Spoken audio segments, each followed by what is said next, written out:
Hello students, yesterday I have given you a test of 5 questions. So here is the solution for question number 1. Please note down that and check your answer. Accordingly you can evaluate yourselves and please keep the record available with you. So here the question was, you have to solve this equation, that is linear equation, in one variable 2b plus 7 minus 8b upon 3 is equal to 17 upon 6 minus 5b upon 3. So always for your own convenience, wherever nothing is there in the denominator, you can put 1. Now just collect all the variables to one side, like here it is minus 8b upon 3, and shift this.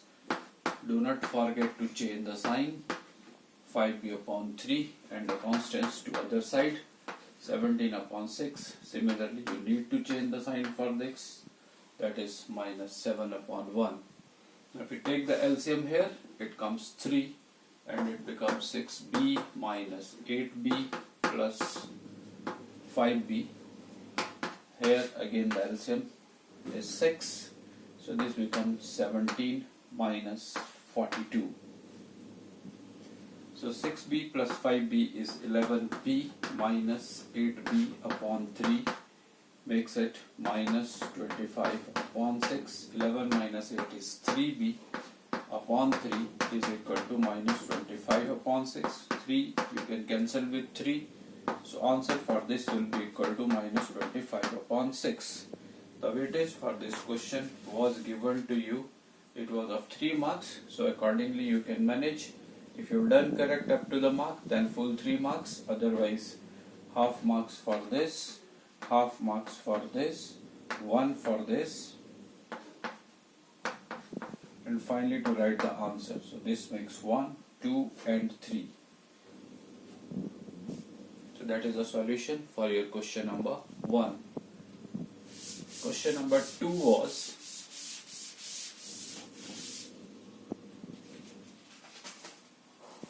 again you have to solve for x.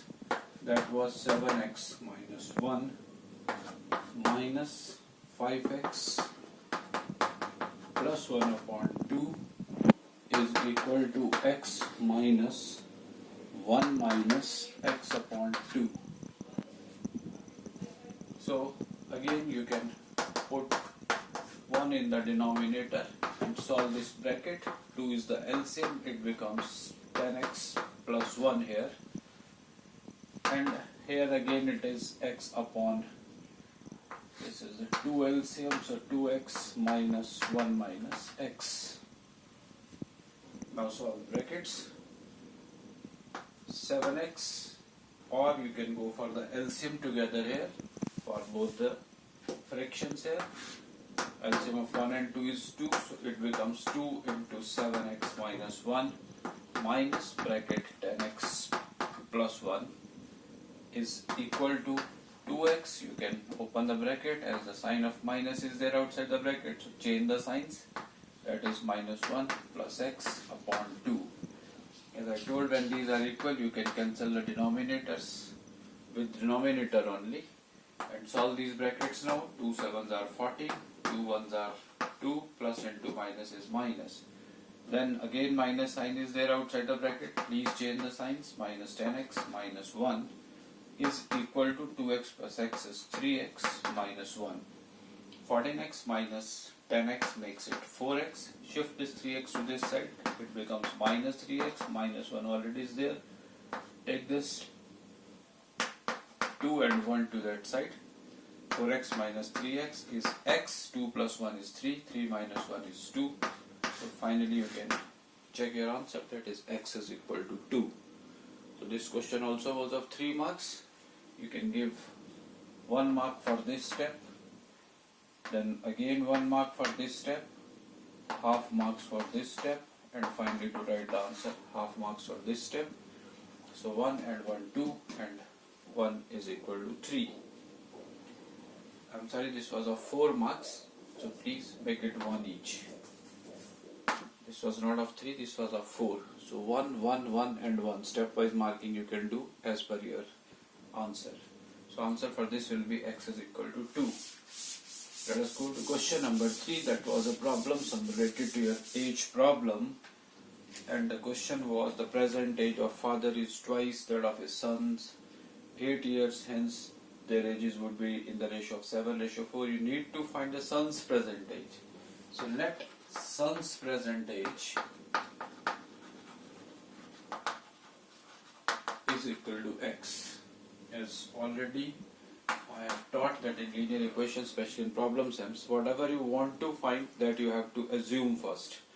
Now the present age of father is given, that is twice that of his sons. So therefore father's present age is equal to 2x, that is twice.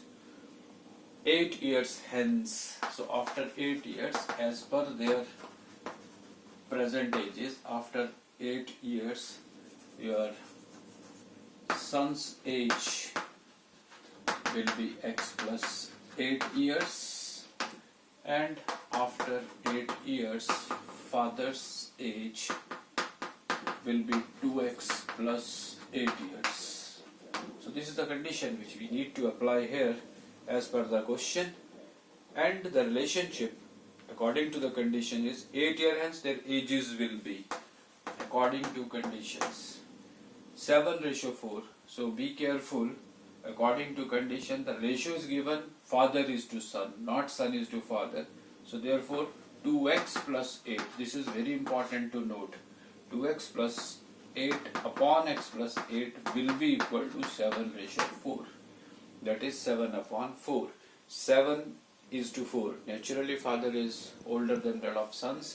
So ratio is in 7 and 4. So that you can write 7/4. Now do the cross multiplication,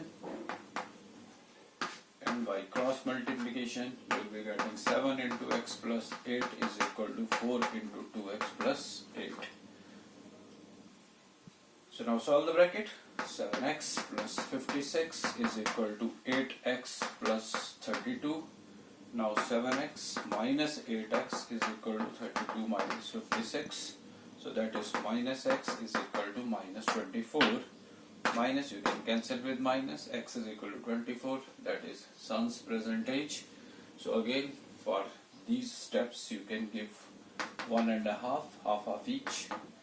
Again for these 3 steps you can give 1.5, and for this half here and half to write the answer, that is son's present age. Finally you have to write, do not leave in x only.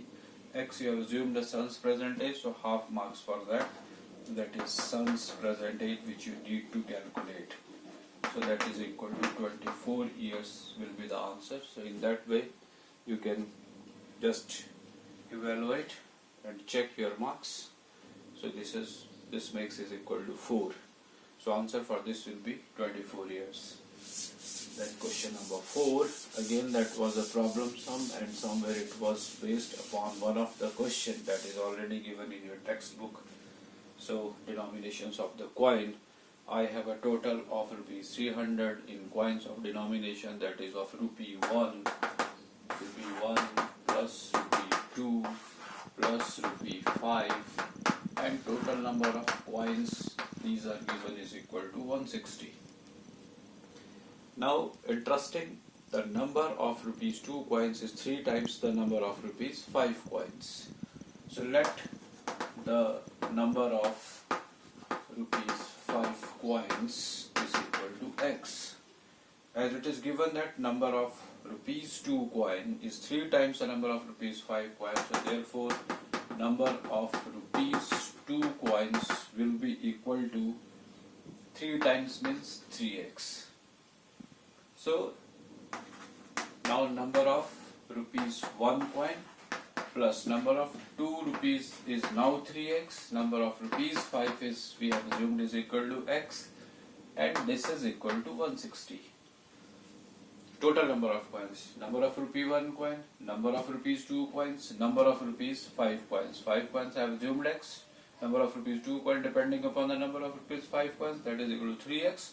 So from here I can get the value of number of rupees 1 coin, 3x plus x 4x is equal to 160 minus 4x.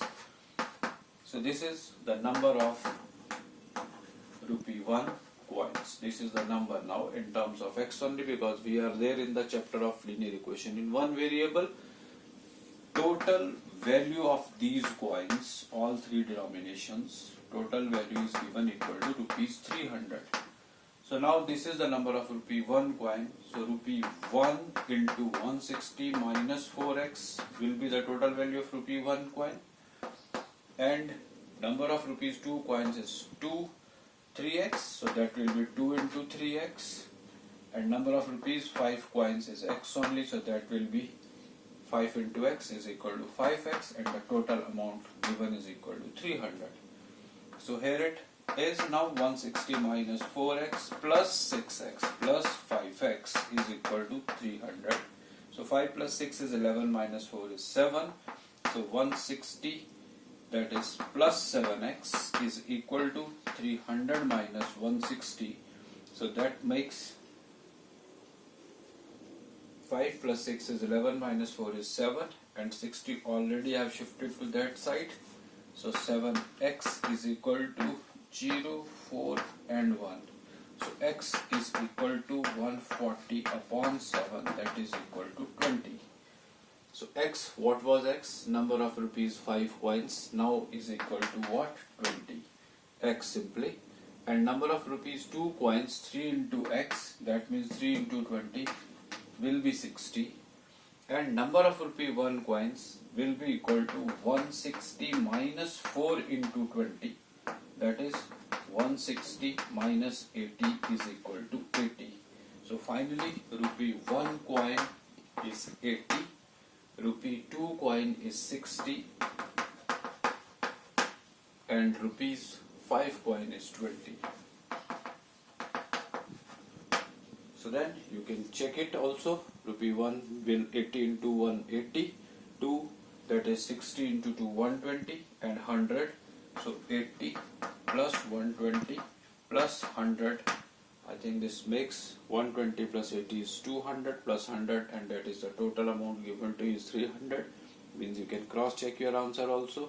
So in the same way, stepwise, if you want to give the marks, then you can just go for this denomination 1 mark, then to form the equation again 1 mark, to write the number of coins half marks, then half here, and finally half here. That makes is equal to 4. So this is the answer. Number of rupee 1 coin will be 80, rupees 2 will be 60, and rupees 5 will be 20. And last question was, the degree of variable in a linear equation is dash. You need to fill in the blanks. So linear equations means are the equations consisting of degree 1, whether there is then one variable or in two variables. So always linear stands for degree 1. So your answer will be, for number 5 is 1. In blank you have to fill the degree of linear equation is always 1. That's all about the solution of all these 5 questions. So please make a note and do your evaluations and keep the record. While you'll be back to schools, we will be discussing your scores with you. Thank you. Have a nice time.